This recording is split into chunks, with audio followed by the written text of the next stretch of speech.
respecting the team we've built, the diversity of the team, both in terms of family history, cultural history, personal history, and what people are going through.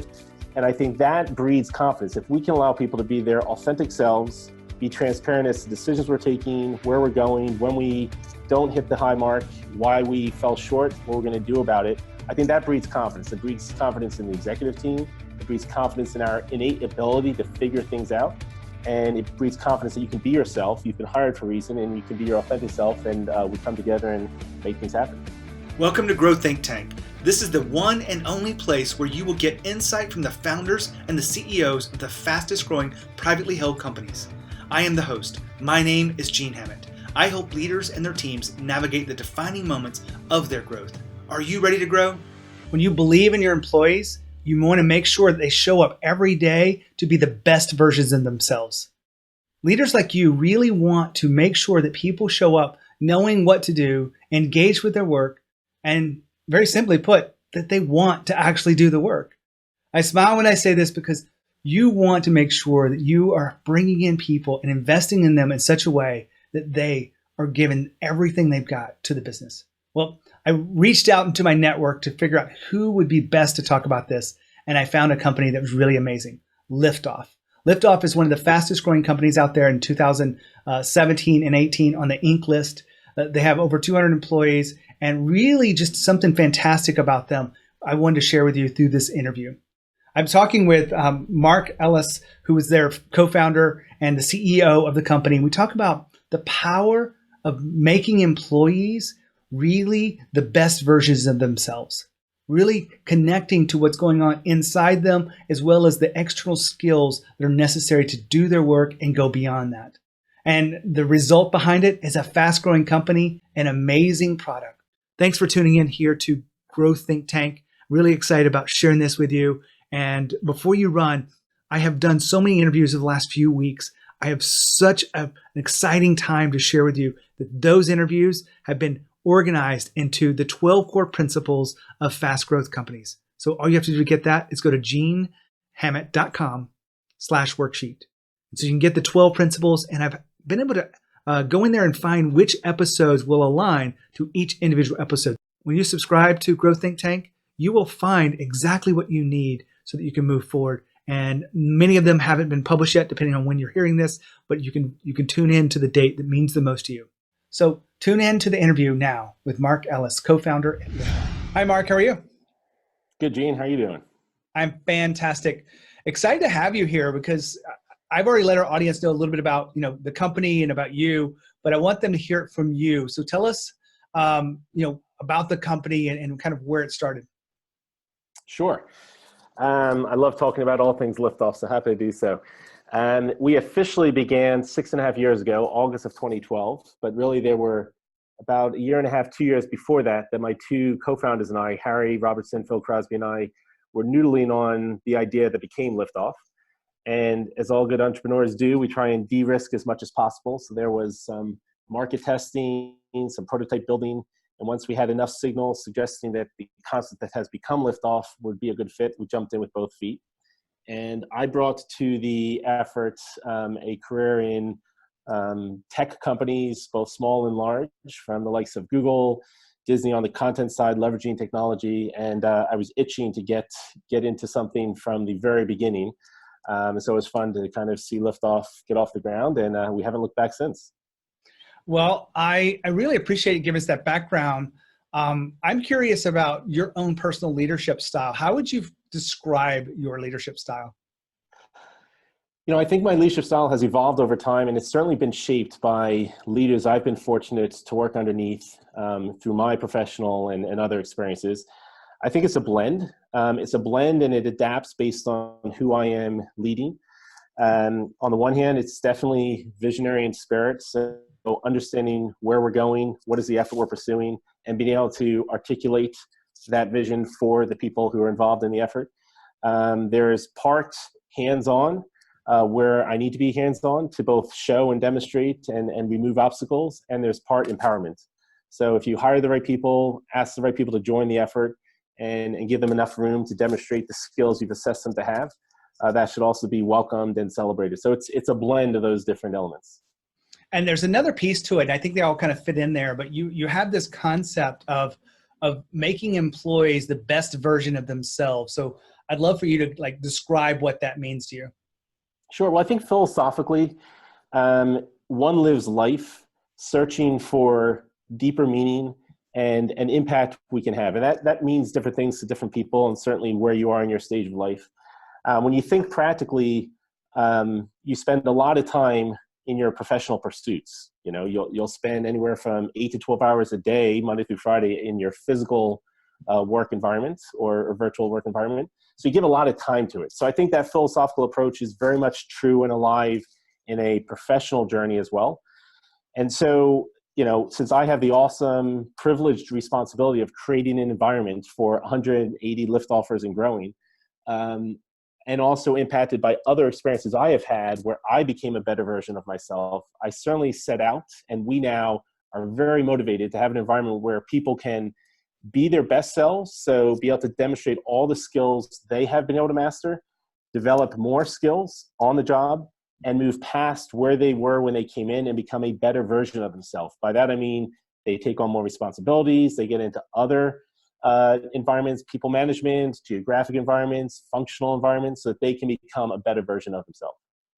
You know, there's a big movement around this where people talk about soft skills, the hard skills of technology and the hard skills of running the day to day, but soft skills and I've heard a lot of speakers say this: it's not soft skills, it's human skills. How are you guys addressing that within the employees as they rise up? No, I think that's exactly right. I mean, look, what is a company but for the people, and certainly the technology and products, but we're a composite of people who come together in a noble cause, taking that vision and putting it into practice. And so it is a human experience and element. And so we've really taken that to its core from the values we've enacted that breed the culture. Thinking about the care and feeding that goes on in taking someone through that professional journey. And it is a very human experience that allows us to be very successful offering our technology and adding value in the broader market. There's two that come up to me inside of a workplace that I really think are very important. I think there's many more than two, but I want to talk to you specifically around confidence and courage.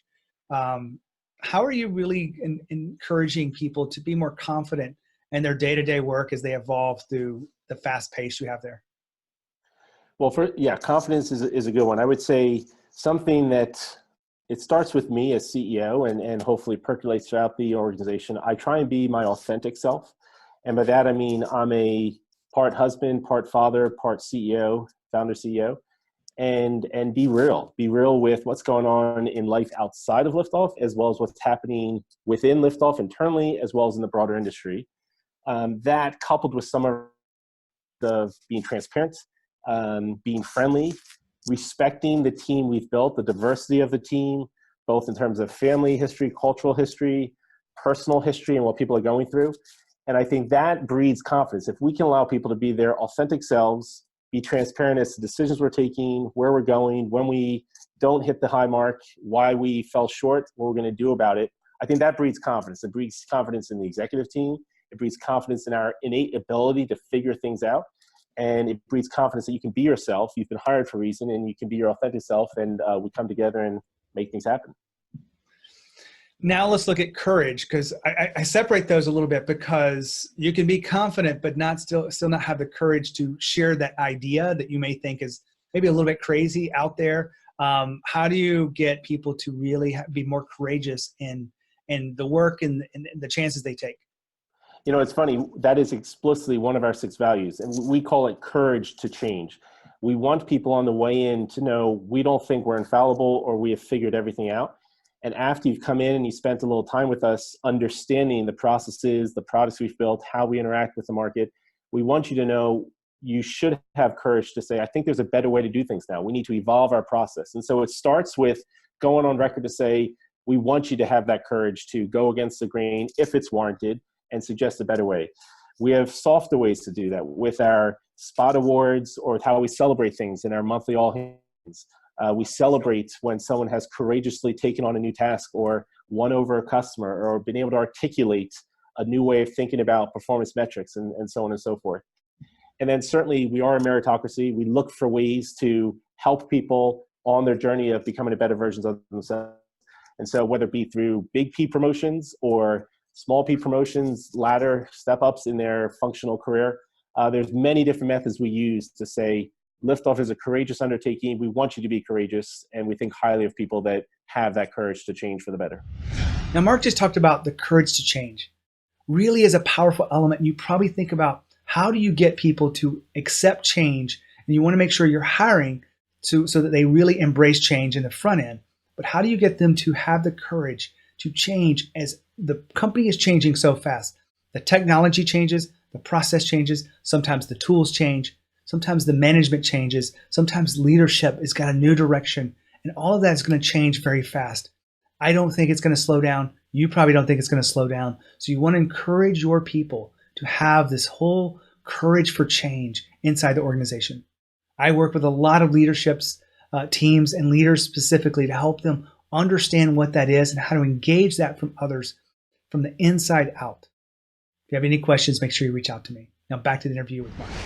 Well, I want to jump into kind of some of the key steps or principles that you've taken along this journey, but I want to remind anyone listening in here, Liftoff has been one of the fastest growing companies out there in your market, growing at a pace that's, I'm looking at my numbers, number 8 in 2017, number 1, was it 118 in 2018? Is that right? That's right. That's right. So that's 4 years of just really insane growth, and it gets harder and harder each year. I'm impressed the fact that you got to 118 after you hit 8. When you think about growing employees, how does that really connect to the growth of the company? Oh, I think it's part and parcel. Without a well-functioning team that is growing, and it's each individual is growing, and then the team is growing closer together, growing in shared numbers, and moving forward, getting better processes, maturing as an organization, you quickly will find you're not going to keep up with the external growth numbers, the headline numbers of year-over-year growth of revenue and profitability. So it is vital to have a well-functioning team that is growing. And so the way we have ensured we maintain that growth that then ultimately breeds this, these successful stats you articulated, there's several things. And these have evolved over time. I don't think you can assume that people will just innately grow. I mean, some have that in their mindset. Some need to be encouraged and mentored along the way. And so for us, it starts with a solid managerial program and track. Again, we can't assume that everyone that comes in, even if they're hired in as a manager, have the entire playbook we want them to have. And then others are promoted during their liftoff journey to have the right playbook. And so we have thought about putting in place certainly not an MBA, more of just a tactical managerial training based on where they are. We have a few different flavors so that they get up close and familiar with topics they're going to come in contact with, how to have difficult conversations, how to work on someone's succession planning and their career journey, how to think about one-on-ones and what does that look like over time. All these sorts of things that you can turn to articles and they're somewhat helpful, but all you have to learn on the job. But we have to come alongside managers and give them the tool set and ensure they have the right tool sets to be able to be extensions of our broader organizational design. So that's one principle. Shall I go on? Yeah. Okay. Another one, another value of ours is being data-driven. And so we apply that in this concept to benchmark. We need to know where everyone is to then be able to ensure that we're moving in the right direction with them. And so we benchmark them in terms of reviews, annual reviews. Depending on the function, there's functional skill reviews or benchmarking. And then we can assess, are we helping them move in the right direction? In some cases, yes. In other cases, we have to drill in deeper when these skills or environments. The manager also uses that as a way to give them learning opportunities, whether it's more FaceTime in terms of customers or getting them on the stage at conferences or whatever those skills are that they're calling out in terms of their path for ongoing improvement and development. So that'd be a second area. A third area would be, commitment from on top and through the HR organization to put in place perks and benefits and other things to aid that person in their path of ongoing development. So we rolled out a few years ago ongoing education stipends where people can apply a certain amount of money to courses or other experiences outside the company that will aid them in their ongoing growth and development.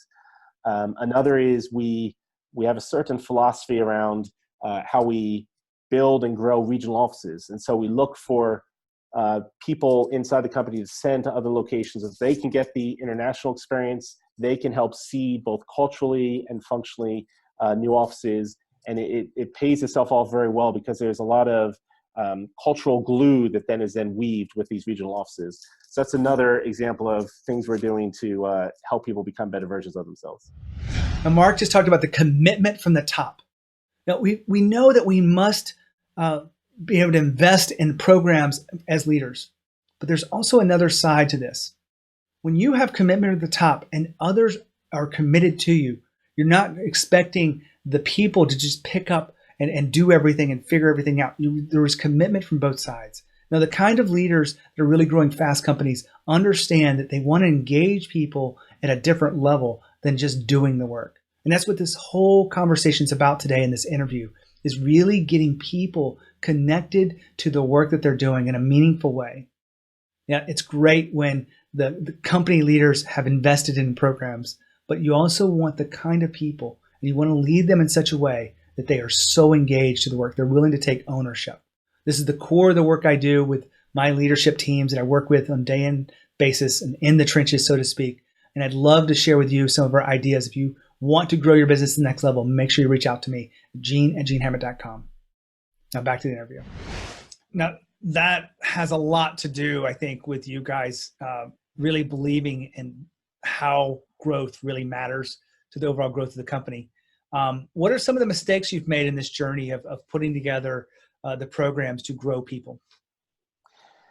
Whether it's mistakes or just things that are keeping us very focused at the moment, I would say we're focused on different functions have grown at certain times. We've brought on a lot of folks, whether it be with a function or with a regional office, and they're coming to different points in their career schedule or their career trajectory. So we have to be thoughtful at having those conversations with folks and saying, look, everyone doesn't have to go through the same gate at the same time, meaning everyone doesn't have to pick up people management all at once. There are other skills and opportunities that can be mastered or gone through to keep becoming a better version of yourself, such as externally assuming certain responsibilities or leading a certain strategic initiative internally. So that's why I wouldn't say it's a mistake. It's something that we now are working hard to both think through and really operationalize. Given that there are only so many opportunities that open up at any one time, we have to be thoughtful in messaging to folks. Here's how everyone has a place. Here's how everyone can be advanced in their careers and feel like they're not standing still. Another is as we become more mature, I'd say there are different functional boundaries that have had more of a lane to run in, and now they're coming up and existing more closely with each other. And so I think this is a natural tension that companies feel as they mature. And we just need to thoughtfully remind folks the mission at hand, where we're going, and make the right decisions in the moment as to how functional teams coexist. In some cases, there might be a global org structure. In other cases, a regional structure. And just ensuring everyone's clear as to why we're doing what we're doing and revisiting it at appropriate intervals.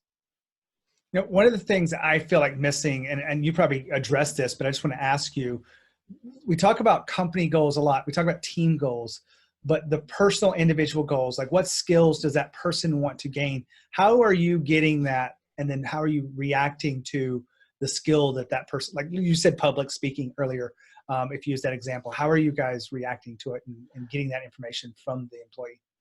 Well, first an observation, then I'll answer your question specifically. I think a lot of what makes a company effective isn't necessarily coming up with revolutionary new ideas. It's executing on a lot of the best practices that are out there. So my response to you is not going to be revolutionary. It is, we have annual reviews and we have quarterly syncs to revisit those reviews so that the manager is checking in with his or her reports and in the annual review, part of that assessment is the person writes an assessment of him or herself, where they're strong, where they want to grow and shore up things, and the manager writes a review. And so between those, and then there's obviously, it's a 360, so then peers of that person are also writing strengths and areas of growth, opportunities of growth. So between all those different views, the manager should have a very good sense of opportunities of growth, whether it be public speaking or managing a meeting or technical know-how or whatever it is, and then thoughtfully saying, here's how we're going to shore those up. You know, I speak on stages about this because I think there's an opportunity that a lot of companies just don't see, but that personal goal gives that person, once you know what it is and you're investing in it, or you have internal classes that they're taking into it, they show up to work with a little bit more of a shiny eye, bouncing their step. Have you seen that happen?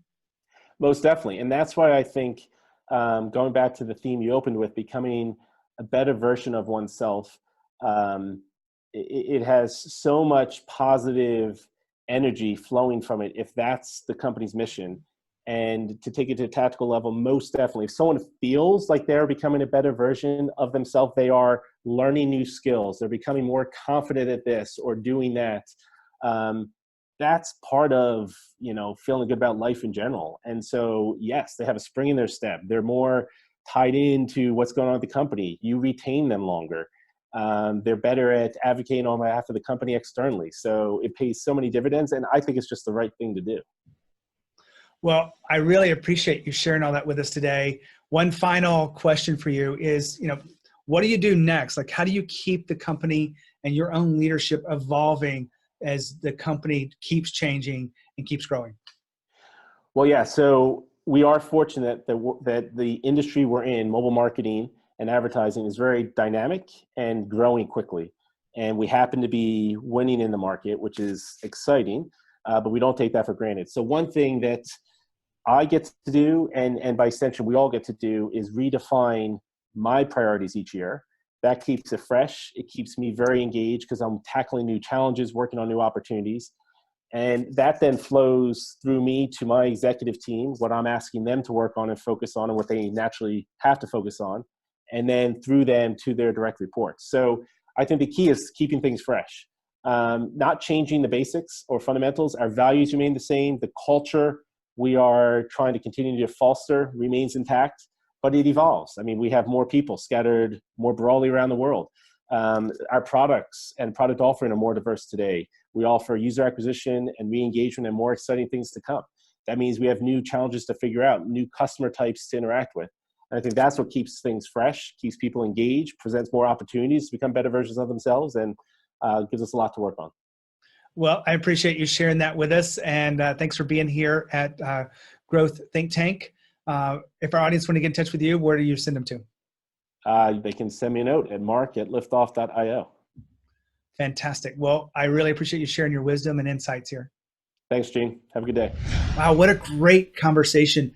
I really love how talking to each one of these co-founders and founders of fast-growing companies really care about their employees. One of my favorite concepts behind this is growing the people. So if you grow the people, the numbers will take care of themselves. But the problem is many companies focus so much on the numbers, and everything feels like cogs in a wheel, and the people just show up to get a paycheck, and they do the work, but they're not putting their heart and soul into it. So today's conversation with Mark, I'm really excited to talk about how that was possible. If you want that kind of work environment and you want to know more about the work I'm doing, make sure you reach out to me, Gene Hammett, at genehammett.com. As always, lead with courage, and I'll see you next time.